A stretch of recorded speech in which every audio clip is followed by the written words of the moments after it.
Hello नमस्ते, most welcome आप सभी का। उम्मीद है सब लोग बिल्कुल बढ़िया होंगे। तो स्टार्ट करते हैं।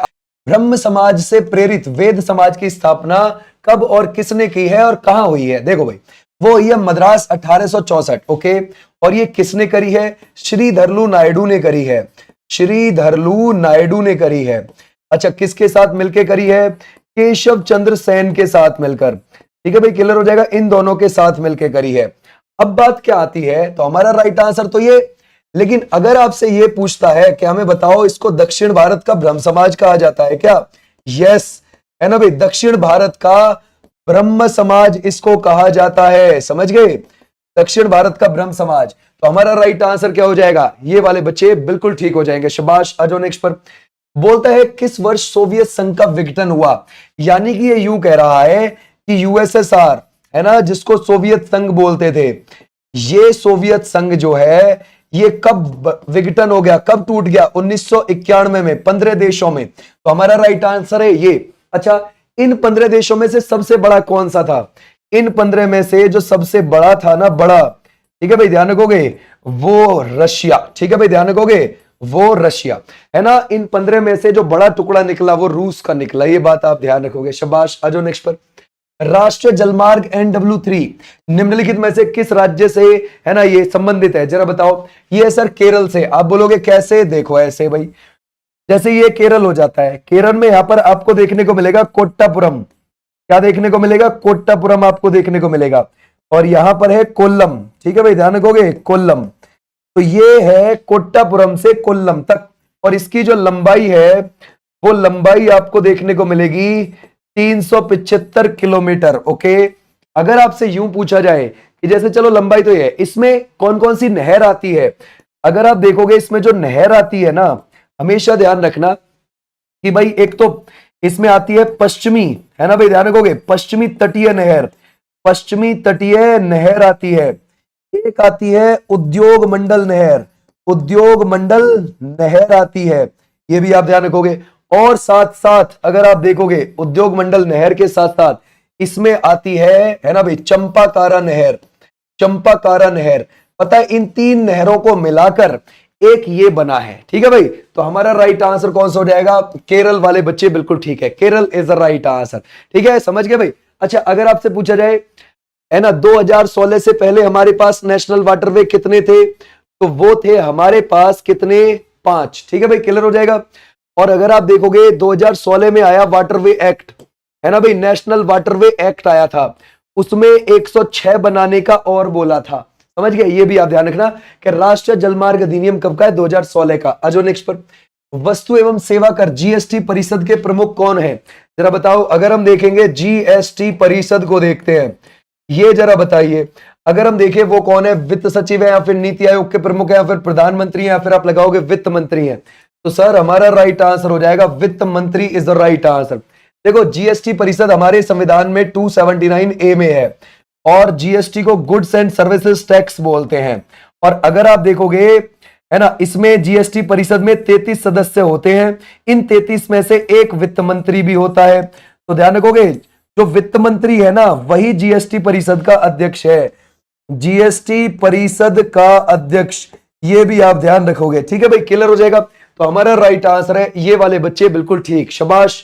बोलता है निम्नलिखित में से कौन सा आत्मनिर्भर भारत के 5 उल्लेखित स्तंभों में से एक नहीं है? ठीक है भाई, आप बोलोगे सर देखो, मोदी जी ने आत्मनिर्भर भारत बनाने के लिए उन्होंने 5 स्तंभ की बात करी थी। एक है अर्थव्यवस्था, एक है बुनियादी ढांचा, एक है मांग, और एक हो जाएगा लोकतंत्र। समझ गए भाई? और एक हो जाएगी प्रणाली। प्रणाली ये टेक्नोलॉजी से जुड़ी हुई, क्योंकि अगर आप देख रहे हो आजकल टेक्नोलॉजी का जमाना है। तो हमारा राइट आंसर क्या है? लचीलेपन को हटा दोगे आप। ठीक है भाई, आ जाओ नेक्स्ट पर। बोलता है भारतीय राष्ट्रपति की जीवनी Droupadi Murmu from tribal hinterlands to Raisina hill के लेखक कौन है? जरा बताओ क्या लगाओगे। अगर हम देखें, कमला सुरैया है, या फिर कस्तूरी रे है, या फिर फूलन देवी है, या फिर मैरी कॉम है? तो सर अगर हम देखेंगे ये किसकी हो जाएगी? Kasturi Ray is the right answer. Draupadi Murmu, अगर आप देखोगे, इनका जो जन्म है वो कब हुआ है? वो हुआ है 20 जून 1958 को। आजाद भारत में पैदा हुई, है ना भाई, आजाद भारत में, है ना, पैदा हुई पैदा हुई पहली, है ना भाई, ध्यान रखोगे, पहली प्रेसिडेंट है ये, और ये संथाल ट्राइब से आती हैं। ये किससे आती हैं? संथाल ट्राइब से आती है, संथाल जनजाति से आती हैं। क्लियर हो जाएगा, शाबाश, ओके। अगर हम देखें उड़ीसा से ये बिलोंग करती हैं, और हमारी कितनेवें नंबर की? 15वें नंबर की हमारी प्रेसिडेंट बनी। ठीक है भाई, क्लियर हो जाएगा। कब बनी थी? ये 2022 में। क्लियर, आ जाओ नेक्स्ट पर। बोलते हैं एपीजे अब्दुल कलाम को किस वर्ष भारत रत्न से सम्मानित किया गया है? ओके, हम भारत रत्न देख रहे हैं, ठीक है भाई, हम भारत रत्न देख रहे हैं, वो हो जाएगा 1997 में, और ये हमारे 2002 से 2007 तक प्रेसिडेंट भी रहे थे। याद रखोगे, क्या रहे थे? प्रेसिडेंट। ऐसे भी आप ध्यान रखोगे। क्लियर है, शाबाश भाई, आ जाओ नेक्स्ट पर। बोलते 30 सितंबर 2023 तक की स्थिति के अनुसार निम्नलिखित में से किस राज्य में देश की सबसे बड़ी विधानसभा सदस्यों की संख्या के संदर्भ में जरा बताओ कौन सी है? देखो, अगर आप विधानसभा को देखोगे, विधानसभा का वर्णन आपको आर्टिकल 170 में देखने को मिल जाएगा। ओके भाई, क्लियर हो जाएगा। विधानसभा के लिए मैक्सिमम 500 से ज्यादा नहीं होने चाहिए और मिनिमम 60 से कम नहीं होने चाहिए, लेकिन फिर भी कई ऐसी विधानसभाएं हैं जो 60 से कम सदस्यों पर भी चल रही हैं।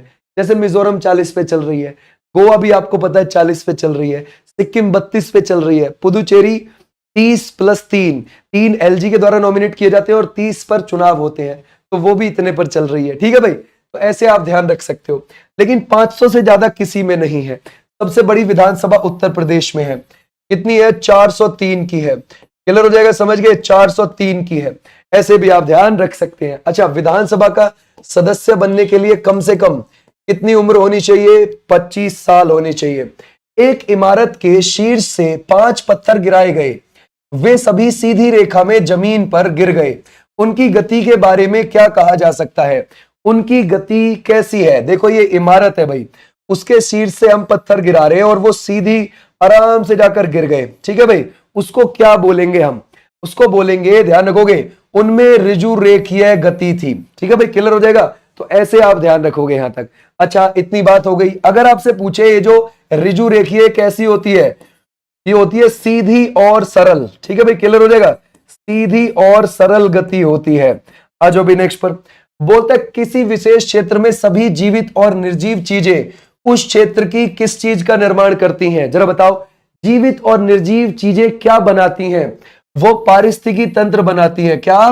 पारिस्थितिकी तंत्र बनाती हैं, है ना भाई। जैसे कि मान के चलो, जो जलीय चीजें हैं वो क्या बनाएंगी? जैसे कि समुद्र हो गया, है ना, जैसे कि तालाब हो गया, झील हो गई, नदी हो गई, है ना। जो जमीनी चीजें हैं वो घास बनाती हैं, मैदान। ठीक है भाई, ध्यान रखोगे। और अगर आपसे मनुष्य के बारे में पूछा जाएगा तो वो कृषि करते हैं, शहरीकरण करते हैं, है ना। तो ऐसे आप ध्यान रखोगे। आज नेक्स्ट पर, भूकंप की तीव्रता को रिकॉर्ड करने के लिए उपयोग किया जाने वाला उपकरण कौन सा होता है? वो होता है seismograph is the right answer. हमेशा ध्यान रखना, जब भी भूकंप आता है सबसे पहले प्राइमरी वेव्स आती है, यानी कि प्राथमिक तरंगे आती हैं, है ना भाई, प्राथमिक तरंगे आती हैं। फिर एस यानी कि द्वितीयक तरंगे आती हैं, द्वितीयक तरंगे आती हैं। ठीक है भाई, क्लियर हो जाएगा। और फिर है एल वेव, जिनको हम लव वेव्स बोलते हैं। ठीक है, देखो, इनमें सबसे बाद में लव वेव्स आती हैं और ये सबसे ज्यादा तबाही मचाती हैं। समझ गए भाई। और दूसरे नंबर पर तबाही मचाती हैं जो दूसरे ही नंबर पर आती हैं द्वितीयक तरंगे। सबसे कम तबाही मचाती हैं प्राथमिक तरंगे, जो सबसे पहले आ जाती है। ठीक है भाई, जैसे मान के चलो ये है पृथ्वी और यहां से भूकंप जनरेट हुआ है, उसको क्या कहते हैं? उसको कहते हैं फोकस बिंदु, जहां से जनरेट हुआ है। और जहां पे ये तरंग सबसे पहले पहुंची है, जिस स्थान पर, ठीक है भाई, उसको बोलते हैं यहां पर अधिकेंद्र। क्या बोलते हैं? अधिकेंद्र बोलते हैं। ये भी आप ध्यान रखना। ठीक है भाई, क्लियर हो जाएगा, शाबाश, बहुत अच्छे। आ जाओ भी नेक्स्ट पर। बोलते हैं भारत की जनगणना 2011 के अनुसार निम्नलिखित महानगरों और जनसंख्या के आधार पर आरोही क्रम में व्यवस्थित कीजिए। ओके, जरा बताओ, दिल्ली, मुंबई, कोलकाता, आपको क्या लगता है? अगर हम देखें, हम कौन से आरोही यानी कि असेंडिंग यानी कि कम से ज्यादा की ओर चलेंगे, तो इसमें कम कौन से में मिलता है आपको? पहले कोलकाता लगाएंगे भाई, कोलकाता के बाद कहां जाएंगे? दिल्ली जाएंगे भाई, है ना। दिल्ली के बाद सबसे ज्यादा आपको पता है मुंबई। ऐसे आपने बताना है, यानी कि कोलकाता कितने पर है? सी, और दिल्ली कितने पर है? ए, और मुंबई कितने पर है? बी। तो हमारा राइट आंसर कौन सा हो गया? सी, ए, बी, सेकंड वाला। ठीक है भाई, आ जाओ नेक्स्ट पर। पलामू पठार निम्नलिखित में से किस राज्य में आपको स्थित लगता है? हम किसकी बात कर रहे हैं? पलामू पठार की बात कर रहे हैं। भाई पलामू कहाँ है? झारखंड में है, तो बस ये भी वही है। ठीक है भाई, क्लियर हो जाएगा। छोटा नागपुर पठार का ही हिस्सा है पलामू पठार भी। ठीक है भाई, छोटा नागपुर पठार ज्यादातर झारखंड, ज्यादातर आपको झारखंड में मिल जाएगा। आ जाओ नेक्स्ट पर। बोलते हैं निम्नलिखित में से कौन किसी राज्य की सीमा या उसका नाम बदल सकता है? जरा बताओ क्या लगाओगे, है ना। अगर हम देखें सीमा या उसका नाम बदल सकता है, कौन बदल सकता है? संसद, हमारी पार्लियामेंट। किस आर्टिकल के तहत? आर्टिकल 3 के तहत, है ना। किसी राज्य की सीमा में परिवर्तन करना है या फिर एक राज्य से काट के नया राज्य बनाना है, 3 के द्वारा कर सकते हैं। और आर्टिकल 2 से क्या किया जाता है? नए राज्यों का प्रवेश जो भारत में एंटर करना चाहता है। ठीक है भाई, तो ऐसे भी आप ध्यान रखोगे। बोलता है निम्नलिखित प्रख्यात संगीतकारों में से किसका जन्म बिहार में हुआ था? जरा बताओ क्या लगाओगे। Pandit Bismillah Khan is the right answer. और ये कहां पर हुआ था? डुमराव गांव में हुआ था, डुमराव गांव। ठीक है भाई, बिहार के अंदर। ये भी आप ध्यान रखोगे, क्लियर हो जाएगा। अगर आपसे यूं पूछा जाए कि हमें बताओ इनको 1961 में क्या मिला है? पद्मश्री मिल गया है। 1968 में क्या मिला है? पद्मा भूषण मिला है। और अगर आप देखोगे 1980 में क्या मिला है? पद्मा विभूषण मिला है। और अगर आप देखोगे 2001 में क्या मिला है? भारत रत्न मिला है, भारत रत्न। ठीक है भाई, क्लियर हो जाएगा। ऐसे ध्यान रखोगे। आ जाओ नेक्स्ट पर, नेक्स्ट देखते हैं। WHO का संविधान कब लागू हुआ था? यह वह तिथि है जिसे हम प्रत्येक वर्ष विश्व स्वास्थ्य दिवस के रूप में मनाते हैं। जरा बताओ क्या लगाओगे। ये कौन सा है? 7 अप्रैल 1948 इज राइट आंसर। क्लियर हो जाएगा, शाबाश। तो हमारा राइट आंसर हो जाएगा ये वाले बच्चे, बिल्कुल ठीक है। और 7 अप्रैल को ही हम विश्व स्वास्थ्य दिवस मनाते हैं। इसका हेडक्वार्टर कहां पर है? जनेवा में आपको देखने को मिलेगा, स्विट्जरलैंड के अंदर। ठीक है, आ जाओ नेक्स्ट पर। बोलते हैं निर्वाचन आयोग के प्रमुख को के द्वारा नियुक्त किया जाता है। अब जरा बताओ किसके?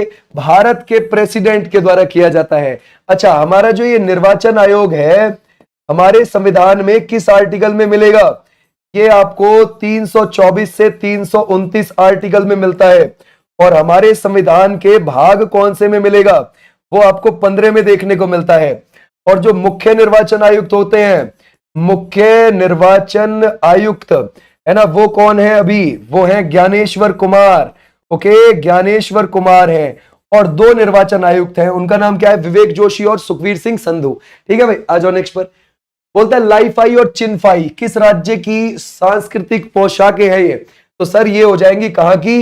ये हो जाएंगी Manipur is the right answer. ठीक है भाई, मणिपुर में आपको देखने को मिलेगा लाई हरोबा मनाया जाता है, लाई हरोबा मनाया जाता है। और चेरोबा भी मनाया जाता है, चेरोबा। ऐसे भी आप ध्यान रखोगे। बोलते हैं भारतीय लेखा परीक्षा एवं लेखा विभाग का प्रशासनिक प्रमुख कौन है? जरा बताओ। वो हो जाएगा नियंत्रक एवं महालेखा परीक्षक। यानी कि हमसे कह रहा है कैग की बात। कैग आपके किस आर्टिकल में देखने को मिलेगा? 148 से 151 में देखने को मिलेगा। और संविधान के भाग कौन से में देखने को मिलेगा? 5 में आपको ये देखने को मिलेगा। ठीक है भाई, आ जाओ नेक्स्ट पर। अभी कौन है हमारे कैग? संजय मूर्ति हैं। ठीक है भाई, नवंबर 2024 से। निम्नलिखित में से किसने 1951 में भारतीय जनसंघ बीजेएस की स्थापना करी है? जरा बताओ। बीजेएस की स्थापना अगर हम देखें बीजेएस के बारे में तो वो श्यामा प्रसाद मुखर्जी ने करी थी। इसी को आगे चलकर जनता पार्टी बनाया था। कौन सी पार्टी? जनता पार्टी। कब बनाया था भाई? ये 1977 में। फिर इसी को 1980 में बीजेपी कर दिया गया था, भारतीय जनता पार्टी। ये इसकी स्थापना किसने करी बीजेपी की? यहाँ पे ये लाल कृष्ण आडवाणी जी। ठीक है भाई, ध्यान रखोगे। और इनके साथ थे अटल बिहारी वाजपेयी जी, है ना भाई। कौन थे? अटल बिहारी वाजपेयी जी थे। तो हमारा राइट आंसर बी। आ जाओ नेक्स्ट पर। निम्नलिखित में से किस वर्ष में पंडित भीमसेन गुरराज जोशी ने अपना पहला लाइव प्रदर्शन किया था? तो वो किया है 1941 में। और इनको भारत रत्न भी मिला है। वो कब मिला? 2008। ठीक है भाई, क्लियर हो जाएगा। ये हिंदुस्तानी शास्त्रीय संगीत से जुड़े थे। किससे? हिंदुस्तानी शास्त्रीय संगीत से जुड़े थे। ओके, लेकिन ध्यान रखना हिंदुस्तानी शास्त्रीय संगीत से जो जुड़े थे, मेन चीज क्या है?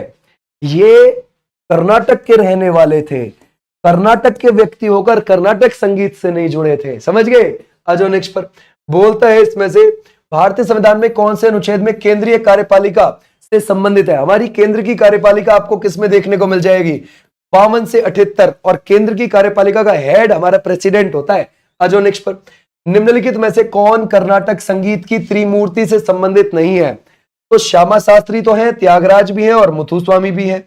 इन तीनों को क्या बोला जाता है? इन तीनों को कर्नाटक संगीत की त्रिमूर्ति बोला जाता है ना भाई? संगीत की त्रिमूर्ति बोला जाता है, त्रिमूर्ति। ठीक है भाई, क्लियर हो जाएगा।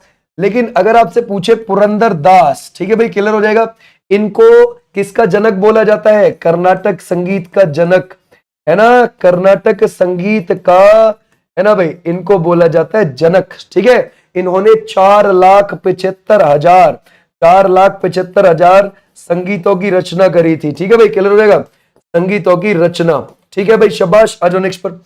निम्नलिखित में से कौन खरीफ की फसल नहीं है? खरीफ की फसल नहीं है। ओके, जरा बताओ भाई। देखो, कपास तो है, मूंगफली भी है, मक्का भी है। खरीफ की फसलें कब बोई जाती है? ये जून जुलाई में बोई जाती हैं। और ये कब काटी जाती हैं?